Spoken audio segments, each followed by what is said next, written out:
এখানে বলছে যে প্লাস মাইনাস ইনটু ডিভিশন চিহ্নের সাহায্যে লিখো। এখানে আমাদের কিছু তথ্য দেওয়া আছে, এই তথ্যগুলোকে আমাদের এই চারটা প্রক্রিয়া চিহ্নের সাহায্যে লিখতে হবে।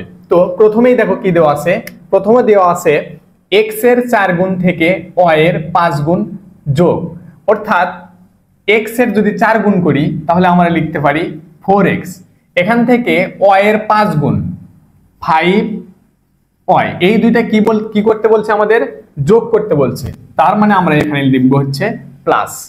তাহলে এটা আমরা কি রাশি পাইলাম যে 4x প্লাস 5y, যেটা আমাদের x এর 4 গুণ 4x এবং y এর 5 গুণ 5y, এই দুইটার যোগ।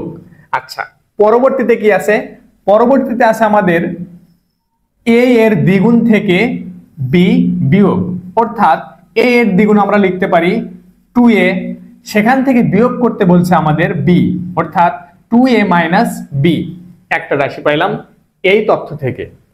তৃতীয় অঙ্কে আমাদের বলছে একটি সংখ্যার 3 গুণের সাথে অপর সংখ্যার দ্বিগুণ যোগ। এখানে যেহেতু আমাদের সংখ্যা দেওয়া নাই, তাহলে আমরা যে চলকগুলো আছে সেগুলো ধরে নিতে পারি। দেখো আমরা এখানে যেহেতু দুইটা সংখ্যার কথা বলছে, যে একটি সংখ্যার 3 গুণ অপর সংখ্যার দ্বিগুণ, দুইটা সংখ্যার কথা বলছে, তাহলে আমরা দুইটা চলক ধরে নিব। একটা চলক হচ্ছে x এবং অপর চলক হচ্ছে y। তাহলে x এর 3 গুণ 3x এবং অপর সংখ্যার দ্বিগুণ অর্থাৎ 2y, এই দুইটা কি করতে বলছে, যোগ। তাহলে আমরা এর মধ্যে প্লাস চিহ্ন বসিয়ে দিব। তাহলে রাশিটা কি পাই যে 3x প্লাস 2y। তারপরে দেখো 4 নম্বরে দেওয়া আছে, এটা আগেরটার অনুরূপ, একটি সংখ্যার 4 গুণ থেকে অপর সংখ্যার 3 গুণ এখানে বিয়োগ করতে বলছে। তাহলে সেম আমরা চলক ধরে নেব। তাহলে দেখো 4 গুণ তার মানে 4x এবং অপর সংখ্যার 3 গুণ, এটা আমরা লিখতে পারি 3y। এই দুইটা কি করব আমরা, এই দুইটা বিয়োগ করতে হবে, এই যে এই রাশি হবে আমাদের প্রাপ্ত রাশিটা।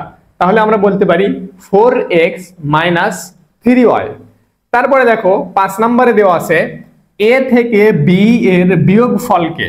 তাহলে a থেকে b এর বিয়োগফল a মাইনাস b, সেখান থেকে বিয়োগফলকে a ও b এর যোগফল, a ও b এর যোগফলকে আমাদের a প্লাস b, ওইটা দ্বারা কি করতে বলছে, ভাগ করতে বলছে।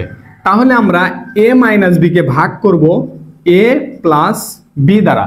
তাহলে যে রাশিটা পেলাম সেটা হচ্ছে a plus b divided a minus b divided a plus b।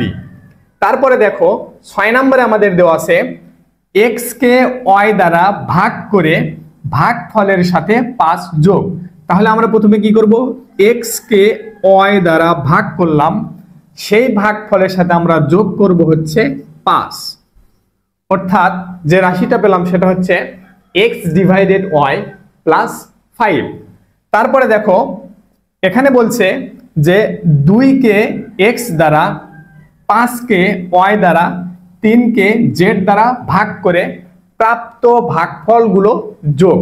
তার মানে আমরা বলতে পারি যে 2 কে x দ্বারা ভাগ করলে হয় 2 ডিভাইডেড x, তারপরে 5 কে y দ্বারা ভাগ করলে হয় হচ্ছে আমাদের 5 ডিভাইডেড y, এবং লাস্ট আমাদের 3 কে z দ্বারা, অর্থাৎ 3 ডিভাইডেড z। ভাগ করা শেষ।